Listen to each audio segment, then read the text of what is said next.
ప్రస్తుత పరిస్థితుల్లో ఏసీలు కూలర్లు లేకుండా ఉండలేని పరిస్థితి ఉంది మనందరికీ. ఎండ నుండి ఉపశమనానికి వీటి వాడకం రోజురోజుకి పెరిగిపోతూనే ఉంది. అయితే ఏసీలు కూలర్లు వాడేటప్పుడు తప్పనిసరిగా కొన్ని జాగ్రత్తలు తీసుకోవాలని వైద్యులు సూచిస్తున్నారు. ఎండలో నుండి ఇంట్లోకి వచ్చిన వెంటనే ఏసీలోకి అస్సలు వెళ్ళవద్దని, అదేవిధంగా ఏసీలో నుండి ఒక్కసారిగా ఎండలోకి వెళ్ళడం కూడా సరైంది కాదని చెప్తున్నారు. ఉష్ణోగ్రతల్లో భారీ మార్పును శరీరం ఒక్కసారిగా తట్టుకోలేదని, ఇందువల్ల ఒక్కసారిగా ఏసీ గదిలోకి వెళ్ళగానే అది ఏ విధంగా ఏసీ గదిలో నుండి ఎండలోకి వెళ్ళడం కూడా ఆరోగ్య సమస్యలుకి దారితీస్తాయని డాక్టర్లు హెచ్చరిస్తున్నారు.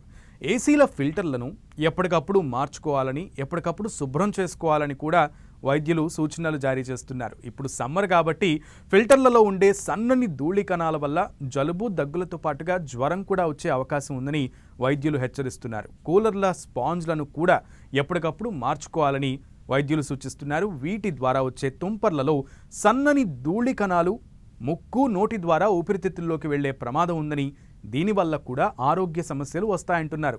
సో ఏసీలు కూలర్లు వాడే వాళ్ళంతా కూడా ఇక నుంచి రెగ్యులర్గా వాడాల్సి వస్తుంది కాబట్టి ఖచ్చితంగా కొన్ని జాగ్రత్తలు అయితే పాటించాల్సి ఉంటుంది. ముఖ్యంగా అలర్జీ ఉన్నవారు, న్యూమోనియా, ఉబ్బసం సమస్య ఉన్నవాళ్ళు జాగ్రత్తగా ఉండాలని డాక్టర్లు చెప్తున్నారండి. ఎండాకాలంలో ఏసీలు కూలర్లు హాయినిచ్చినా కూడా వాటి వల్ల వచ్చే ఇబ్బందులతో అప్రమత్తంగా ఉండాల్సిన అవసరం ఎంతైనా ఉంది.